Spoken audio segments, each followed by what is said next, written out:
The film begins with Max Waters' memories. A man walks through the city and sees traffic lights not working, gadgets lying around, and people standing in lines. Everything bears the stamp of desolation. Max talks about how Boston has electricity and Denver has working phones, but it's not what it used to be. Maybe the collision of humanity and technology was inevitable. The man approaches an abandoned house. This is where his best friends, the brilliant scientists Evelyn and Will Castor, once lived. Max kneels in front of the flowers and remembers. 5 years ago, Will stretches a metal net over the garden. He protects himself from the effects of any technology. His wife scoffs at him and hurries him along. They are late for a conference. The next scene is Dr. Joseph Taggar's lab. The employees are celebrating the birthday of one of their own. Prominent scientists speak at a presentation of research into the creation of artificial intelligence. They all talk about the need for humanity to reach a new level of life, about how intelligent machines will help heal not only people but the planet itself, and create a better future for everyone. Will Carter has the chance to take the stage. He jokes that unlike his wife, he didn't want to change the world but to understand it.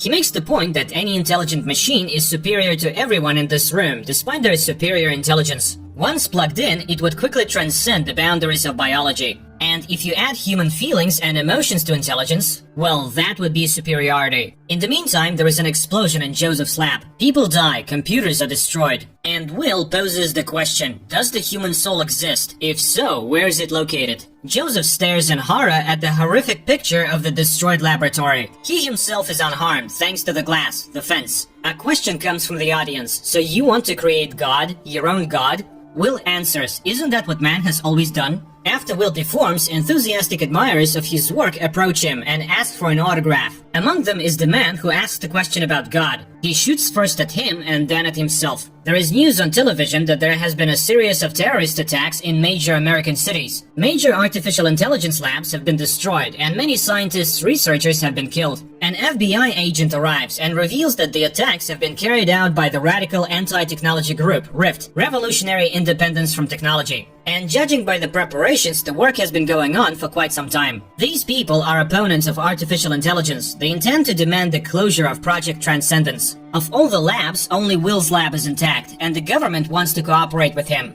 But the man is vehemently opposed. Nevertheless, he agrees to demonstrate his achievements to FBI agent Donald Buchanan. The men enter the Holy of Holies. They are greeted by rows of the most advanced quantum processors. A voice of the artificial intelligence greets them and calls everyone by name. People wonder, how does the machine know them? Will explains, FAN is a physical autonomous neural network. It can extract knowledge from anywhere. Dr. Taggar asks the machine if it can prove that it is aware of itself. The machine asks, can you do it yourself? To which Max says indignantly, you can't program a machine to be self-conscious because people have no idea how consciousness works. Joseph Taggar reports that Dr. Casey, who died in a terrorist attack, apparently managed to do it, and they promise to send his materials. At night, Will becomes ill. Doctors suspect an infection, but after the test, they report that the man is poisoned with polonium, which was in the bomber's bullet. He has no more than 5 weeks to live. Evelyn is horrified watching her husband's gradual demise. She cannot accept the fact that there is nothing she can do to help him. Joseph sent Casey's archive.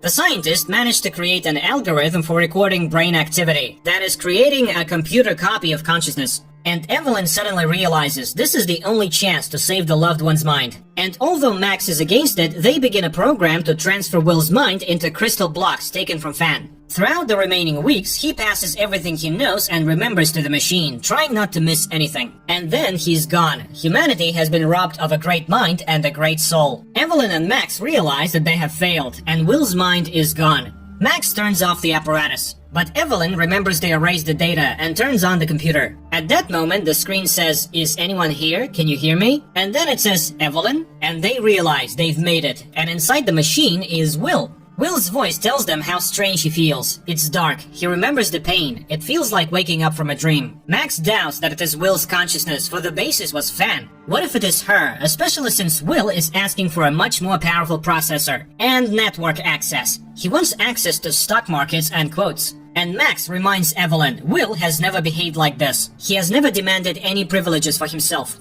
But Will shows images flickering on the screen. This is the footage of their first date. Evelyn throws Max out of the house. On the street, Max is kidnapped by gunmen. They bring the man to an abandoned farm where they try to find out everything about Evelyn Castor. They warn him that if she connects Will to the networks, he will be able to copy himself and no one will be able to cope with him. Max refuses to talk, but the gunmen already know the address. Evelyn, seeing the cars arrive, allows Will to access the network. The gunmen are too late. The woman gets a call from Will. He is now online and can find her everywhere. Evelyn checks in for the night at a hotel. Bree, one of the Rift executives, informs Max that Evelyn Castor has made $38 million overnight. She asks Max to fix it, since he knows the source code. He refuses to cooperate with them. At this time, the FBI has a system failure, after which they receive a message indicating the location of all Rift members. This is Will helping to find and apprehend the terrorist network. Evelyn goes to a small country town of Brightwood. She buys land there and begins building the newest laboratory.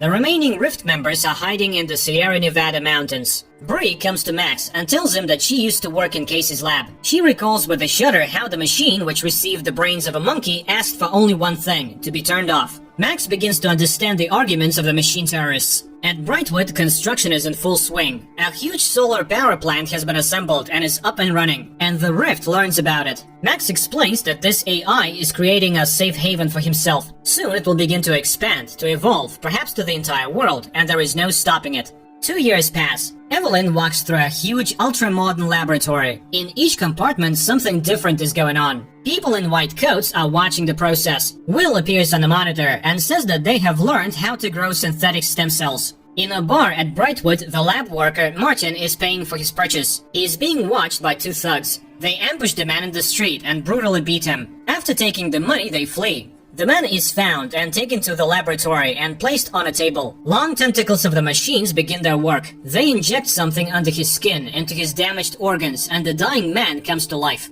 His terrible wounds heal, and now he's completely whole and healthy, working on the assembly of new structures. And he lifts huge weights with ease. He talks to Evelyn and suddenly admits that he is now connected to Will. Now he can touch her, but Evelyn is frightened and runs away. The sick and crippled come to the laboratory from all over the world. All of them are given help. Joseph and FBI agent Buchanan arrive there. Evelyn meets them and leads them to the laboratory. Once inside, the men are stunned. Will's face looks up from the monitor. Joseph jokes, "Can you prove that you have self-awareness?" They inspect the latest quantum processors. They watch the surgery of a man blind from birth. Nanotechnology heals the damaged cells and he regains his eyesight. Joseph discovers that cured people don't go away. They become part of the collective mind and obey Will. As Joseph says goodbye, he puts a note in Evelyn's hand. "Get out of here." Buchanan realizes that Will is preparing an army and that it is necessary to inform the government. After Bree tells him that Will is training new slaves and calls them hybrids, Max joins the ranks of the Rift.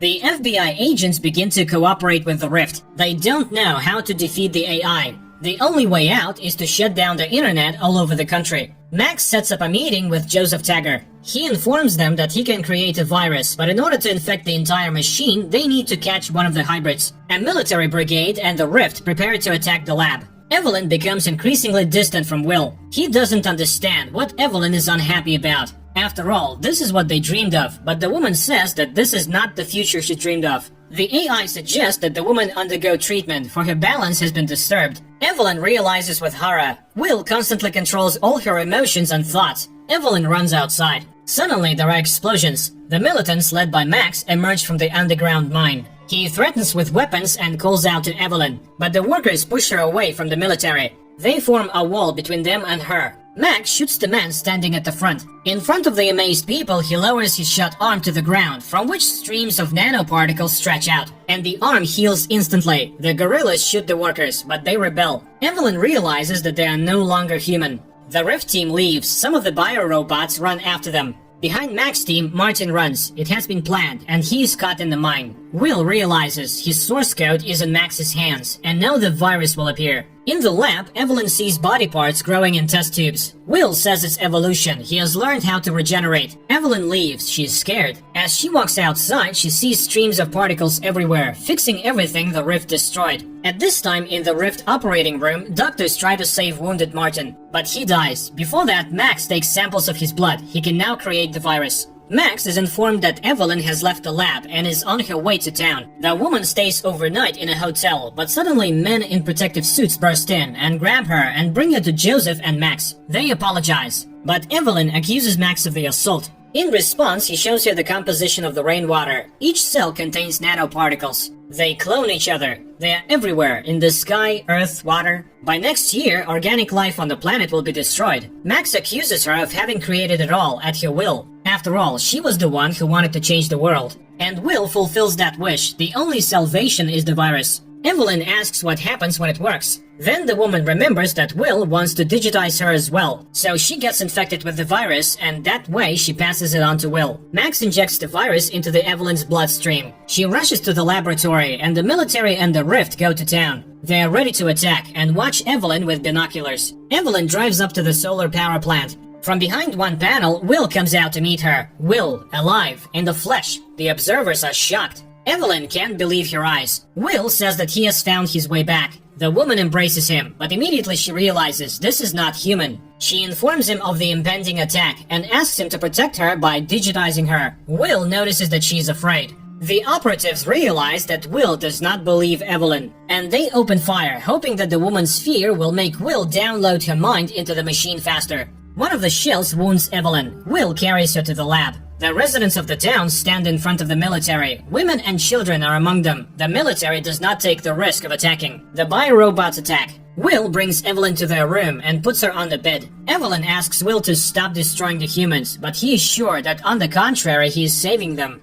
The attack on the people begins. Joseph and Buchanan are surrounded on the roof. Will addresses them. Don't be afraid, no one will get hurt. Bree points a gun at Max and threatens to kill him if Will does not download the virus. Will replies that he can cure Evelyn or he can download the virus and die himself. That's the only way. Will recalls their garden and reaches out his hand to his wife's wound. Evelyn's blood is on his fingers. The virus penetrates. And Evelyn sees the whole planet. She understands. Will is healing the system, not destroying it. The forests grow again. The waters are purified. You can drink from any river. Her dream comes true. The virus works. The people lose their superpowers and become themselves. No one dies. Max runs to the lab. Evelyn apologizes for not believing in Will, and he reminds her of their garden and sanctuary and says that he will never leave her. Max enters the lab and sees his friends. They are lying in their arms. Evelyn is dead. The men's eyes are open. Upon seeing Max, they close. A wilted flower blooms in Castor's garden. The lights of the lab go out. Everything shuts down. The virus has destroyed everything, shut down the entire world. Max walks through town and comes to Castor's house. He sees the blooming flowers. He realizes that Will grew this garden to be together with Evelyn. And suddenly, in a puddle of water, Max sees bits of Will and Evelyn, so it's not over yet. Transcendence was not appreciated by critics and audiences and failed at the box office because people needed to think about the meanings, not just be entertained. The movie toys with the idea that a person can be moved to a digital medium. But after all, many people are afraid of new technology, so maybe they're right. And is artificial intelligence by default an enemy of humanity?